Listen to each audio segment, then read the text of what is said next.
सभी को नमस्कार। मैं रविराज मोहन राव डमरे नारायणा इंटरनेशनल स्कूल लोहा जिला नांदेड़ से हूँ। दोस्तों, मेरी प्रतियोगिता का विषय है भारतीय त्योहार और प्रकृति। दोस्तों, त्योहार के द्वारा मानवीय मूल्यों का संवर्धन किया जाता है।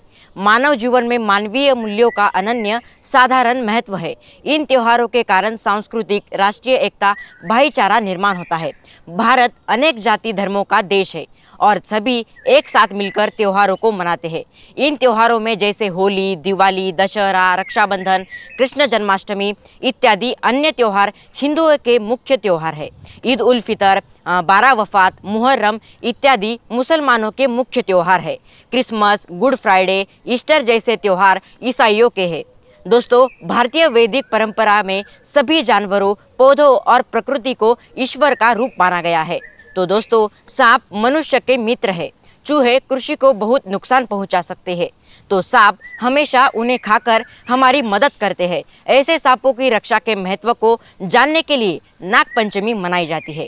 हमारे प्यारे गणपति बाप्पा सभी गणों के रक्षक है। बाप्पा का सिर हाथी के समान है, जिससे हम समझते हैं कि उनकी शक्ति और बुद्धि दोनों महान है। जंगल में भी हाथी प्रकृति का संतुलन बनाए रखने में महत्वपूर्ण भूमिका निभाते हैं। इसलिए हमारे देश में बाप्पा के रूप में हाथियों को नहीं मारा जाता। हमारे गणपति बाप्पा के पूजा के लिए विभिन्न पेड़ों के पत्ते और फूल लाते हैं। उस मौके पर इसके पीछे मंशा यह होती है कि उनका संरक्षण करना चाहिए। मूषक जैसा छोटा जानवर भी जो बप्पा का वाहन है, प्रकृति के साथ उसका स्थान है। दोस्तों, पहली बार महाराष्ट्र में लोकमान्य बाल गंगाधर तिलक जी ने गणेश चतुर्थी को भारतीय त्योहार के रूप में मनाना शुरू कर दिया था।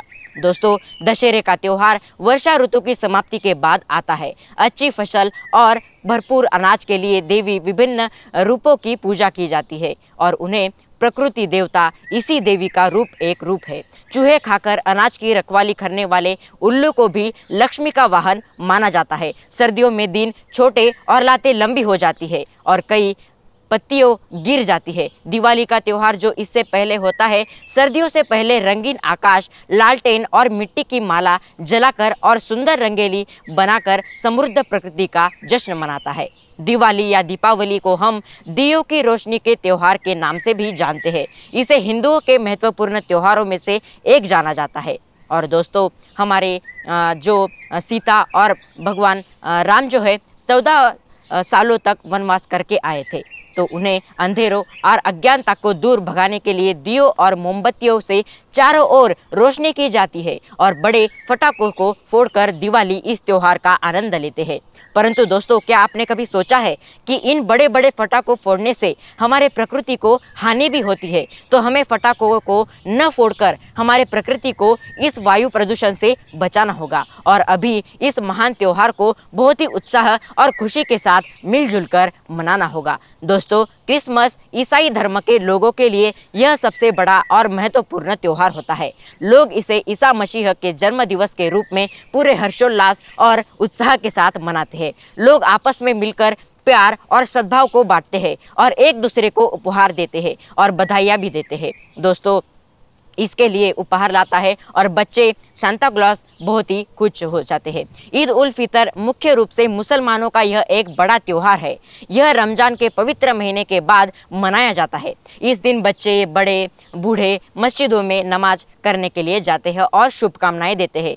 बड़े बच्चों को ईदी को रूप में उपहार देते हैं और बच्चे बहुत ही प्रसन्न होते हैं। दोस्तों, उनके घर सेवैया, शीरखुरमा और विभिन्न प्रकार के पकवान बनाए जाते हैं और सभी अपने मित्रों, रिश्तेदारों को दावत के लिए आमंत्रित करते हैं। कई ऐसे राष्ट्रीय पर्व है दोस्तों, जैसे कि भारतवासी बहुत ही हर्षोल्लास के साथ मनाते हैं और मिलजुल कर मनाते हैं, जैसे कि स्वतंत्रता दिवस, गणतंत्र दिवस। और दोस्तों, हमारे मौसमी त्योहार जो है बहुत ही अच्छे होते हैं। परिवर्तन में आता है, मौसम में परिवर्तन आता है त्योहारों में, जैसे कि जिनमें से कुछ इस प्रकार के त्योहार है जो भारत के उत्तरी हिस्से में 14 जनवरी के दिन मकर संक्रांति के रूप में, तो वही देश के दक्षिण इलाके में पोंगल के रूप में मनाते हैं। और दोस्तों, संत तुकाराम द्वारा लिखी गई यह पंक्ति प्रकृति के महत्व को दर्शाती है कि वृक्षवल्ली आमा सोयरी वन चरे, पक्षी ही सुस्वरे आड़वीती। दोस्तों, इस पंक्ति के अनुसार वृक्ष हमारे परम मित्र है। बिना वृक्ष के हम जी नहीं सकते। वृक्ष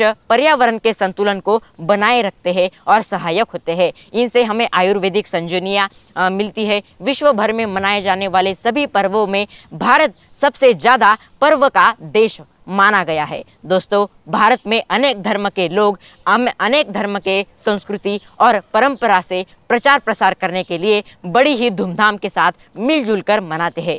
ये सभी पर्व हमारे देश की अनेकता में एकता संदेश सारे विश्व में देते हैं। दोस्तों, इस तरह भारत त्योहार और प्रकृति का मानव जीवन में बहुत बड़ा महत्व है। तो दोस्तों, इसी वक्त मैं मेरा यह भाषण यहाँ पर समाप्त करता हूँ। तब तक के लिए धन्यवाद। जय हिंद, जय भारत।